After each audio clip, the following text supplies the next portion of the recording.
Hi everyone, this is your favorite friend Jay or Jaylan Salah as you formerly know her, your favorite film critic across many platforms. Today I have the pleasure of interviewing both directors Dennis Scholl and Kareem Tabsch to talk about their newest documentary, Naked Ambition, about Bunny Yeager, who made the interesting transition from pinup model to photographer, but she also was so infatuated by herself as the muse, like other muses, as she invented what we would call the modern selfie. Dennis and Kareem, so happy to talk to you. Good to be here. Okay, I want to know first of all, how did you become a directing duo? What brought you together? Life brought us together. So Dennis and I both live and work in Miami, and I was very he Dennis and his wife Deborah have this beautiful and very important contemporary art collection, one of the largest in the one of the largest in the southeast of the United States. And I was very familiar with their work as philanthropists and art collectors, and very involved in the community. And then shortly after, Dennis, who's always been very supportive of the arts, got involved with a foundation called the Knight Foundation, where he became the vice president of arts there and really led this and shepherded this huge investment in the arts in both Miami and throughout the country. And But that's enough how we about me. but enough about him. But that's how we met. Actually, he was at the Knight Foundation. I was starting an indie movie theater with my friend Vivian Martell, and Dennis got the vision. He's a big movie guy, as you can tell, because he makes them now. But before he made them, he was a big movie buff. He got our vision, got involved and supportive, and really that's where our relationship started. And it went from a grantor or grantee relationship to friends and people who enjoy doing stuff together. And Dennis so kindly invited me to like, let's find something to do together. And over dinner one day, we both had the same idea of something we were interested in. And he was a little ahead of it because I think somebody had brought it to him, which is this photographer named Andy Sweet. And so we made, to make a very long story short, we made our first feature film together. It's called The Last Resort. And it's about 1970s Miami Beach when it was the largest enclave of Jewish retirees in the nation. And once we did it once, we just knew that this was something we wanted to keep on going because we had a lot of fun in the process and made a film that people really responded to and that we're very proud of. Hey, perfect. What I want to know is, Dennis, it started with Bunny and your dream of interviewing her, but then Bunny passed and the project became probably larger, like looking at Bunny and also of the era. So, how difficult was the decision, or how enjoyable for you to take it from just interviewing Bunny and having conversation with her to just talking about her legacy in general? Initially, it was very not fun. I I could met Bunny in imagine. 2012. I asked her for 2 years to do the film, and each time she would say, "No, no, I'm much too busy." She was 83 years old at the time, much too busy doing books, doing shoots, and finally in 2014 she said yes, and I put a crew together, and I was ready to get her in the studio a week later, and the day of the shoot, her people called and said, Bunny's a little slow today. She's 85 now at that time. A little slow. She'll be in a little later. And her arrival kept getting postponed that day. And finally, at 4 o'clock, they said Bunny's in the hospital. And while she was in the hospital, Bunny died. And so, it was devastating to me. I just boxed the whole thing up. I've been working on pre-production for 2 years. This was the first shoot. I boxed it all up. I just put it away and forgot about it for a while. And then Kareem and I had this wonderful adventure where we made this film, The Last Resort. And at the end of it, it played in theaters for weeks and weeks, and Netflix, the whole thing. And at the end of it, somebody said to me, "What are you going to do next?" And didn't really have an answer. And so I didn't think that was the right answer, is to not have an answer. In the movie business, you better know what you're doing next. Kareem has taught me that, actually. And I took the stuff off the shelf that I'd been sitting there for years, and I said, I'm going to make a film about Bunny Yeager. And the thing I found out during that time period, in this waiting period of another 4 years, 6 years total, is that there is so much out there about Bunny, and there is so much Bunny out there in archival that it really never hurt us, to be honest. And we channeled her through her family in a bunch of ways. We channeled her through very important people like Bruce Weber and Dita Von Teese and Larry King, who loved her. And so it became a different film, obviously, but it became in a way maybe a little more of a hagiographic film, a real love story. So yeah, that's how it happened, and it took 13 years. What I want to know is when you were discovering and kind of like researching, what did you discover not just about Bunny, both of you, but about the times, the 50s, like and the women and how women's images were back then, something that probably didn't know beforehand.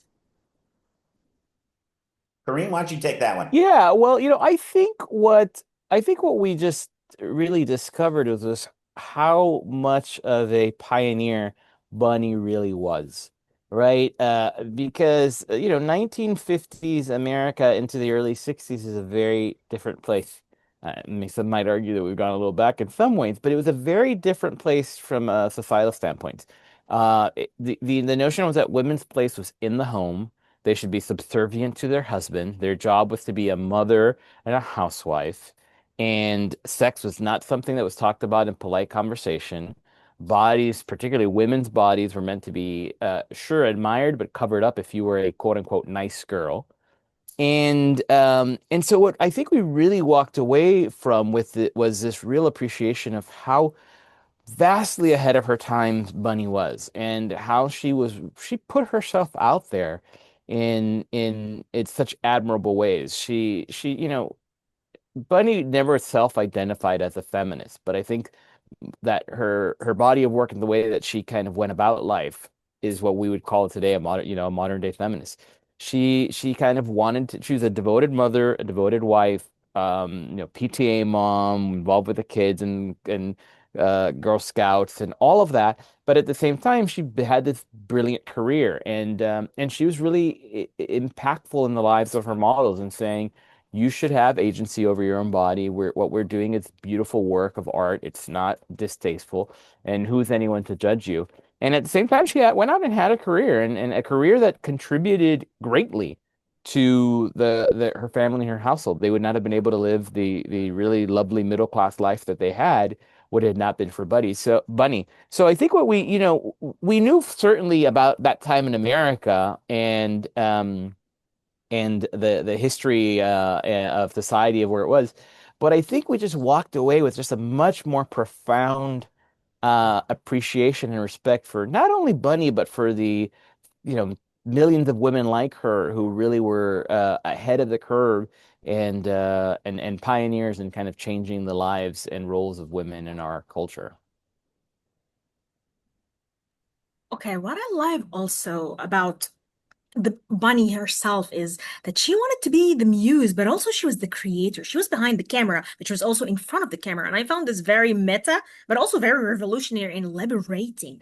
So I want to know your opinion because for me, this is such a magnetic person. She has the face and the body for being a part of the, like the collective consciousness or history of women's photography or photography in general. But she wanted to bring women there and create them as stars and as beautiful figures, of the camera. So I want to know your commentary on such a great feminist figure.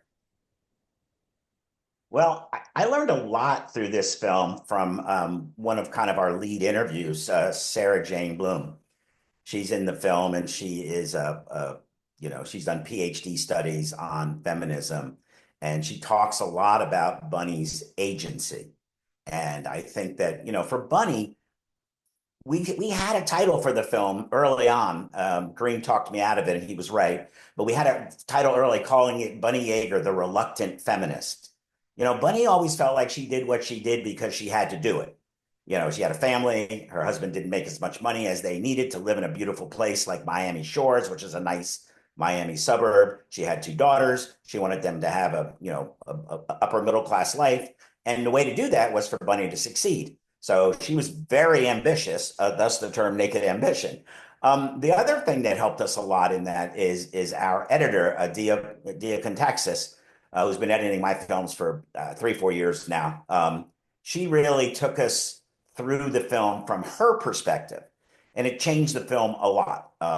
It just from a feminine perspective, from a woman's perspective, and that in turn focused on Bunny's issues and what she was struggling with, and how little she thought about feminism, even though what she was doing was a very feminist statement. She wasn't doing it to make a statement. She was doing it to feed her family. Exactly. I love that now we have more conversations about films that kind of like tackle what we might call taboo topics like erotica, like sexuality on screen. Like I watched many documentaries and I reviewed them this year, A Body to Live In, like it was all about, like normalizing kind of BDSM culture and stuff like that. But I feel like these are very important conversations because we have to tackle all aspects of art. What I want to ask you as filmmakers is why did it take us so long to be actually able to have these conversations about something that is an integral part of human life, which is sexuality on screen and in photography and in art? Kareem, I'm letting you have that one, buddy. Yeah, listen, I think it's a lot of different things. One thing in particular is I think that, um, culture is always ahead of like government, right? And so you have government is always 2 decades behind where the cultural moment is.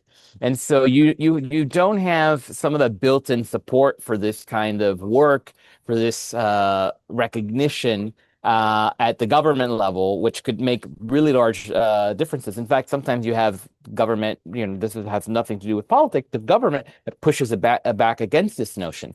And societies change and goes through cycles, right?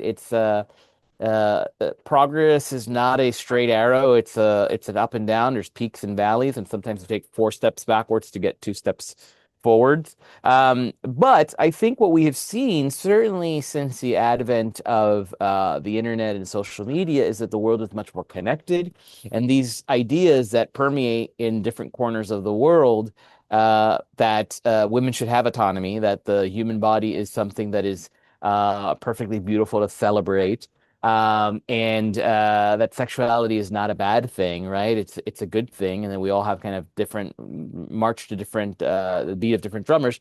The internet has helped that in many ways and kind of get that notion across. But America is a very complicated place.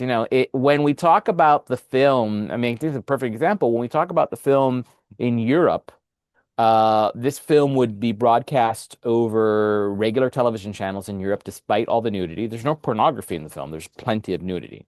But in the United States, this would never be broadcast over PBS, for example, or something like that, because of the amount of nudity. And so it's kind of a little bit of like you're reflective of the society we're in even today in 2025. I think though the great thing is that and then a lot of that has to do again. There's a lot to do with like government and censorship and where government is in society. But I think most people who are going to see this film are going to appreciate and embrace these beautiful photographs of these beautiful women by this immensely talented person and see that she was really ahead of her time in having conversations in the 50s and 60s that we are still struggling with in 2025.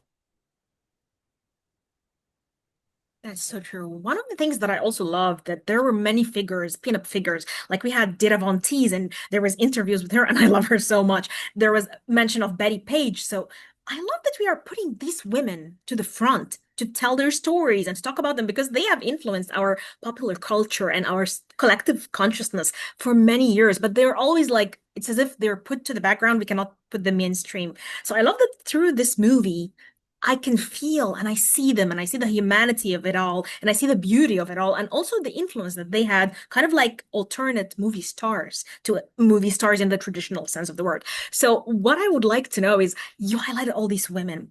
What did you learn? How did it influence you or affect you getting to know this world kind of like up close rather than just, put them on a pedestal, just pin up photographs?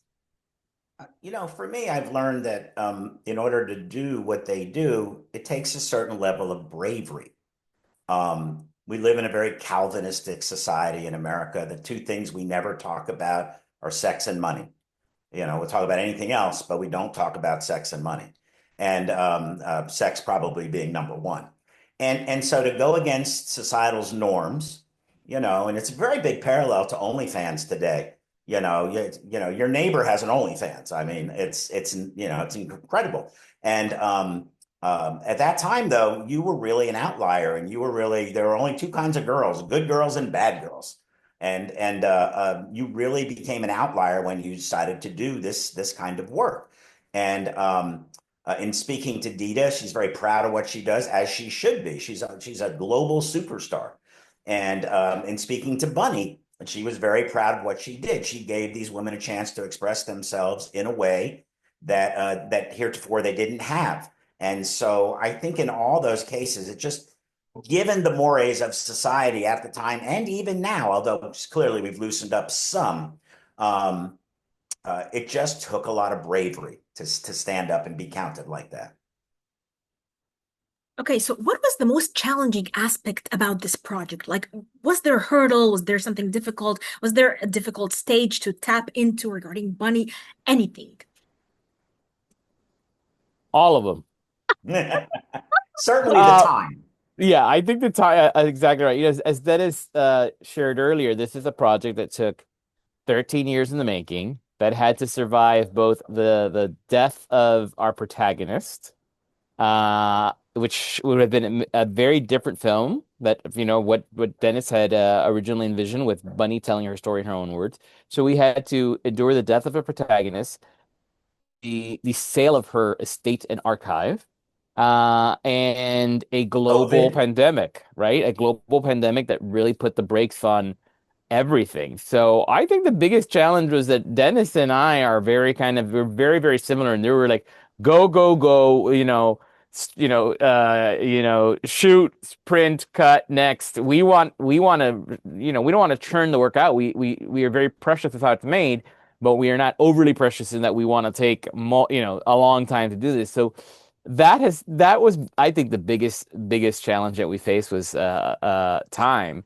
But we're so proud of the film, and in many because and maybe in many ways because we had a lot of time to think about it and rethink about it and re-examine every piece of overly abundant archive that existed and craft a movie in more time than we would have liked.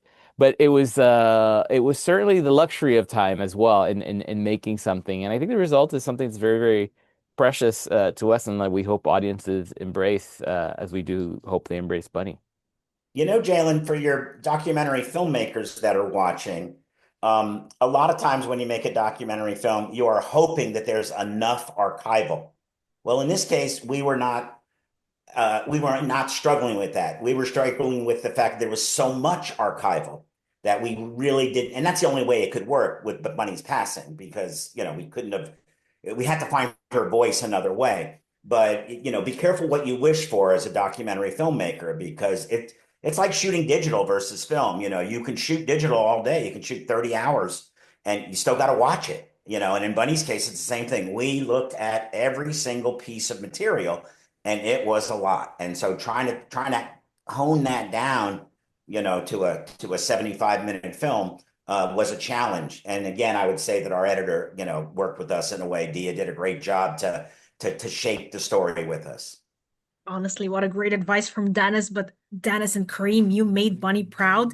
And this is a great documentary. And I can't wait for the whole world to see it. Dennis, Kareem, thank you for talking to me.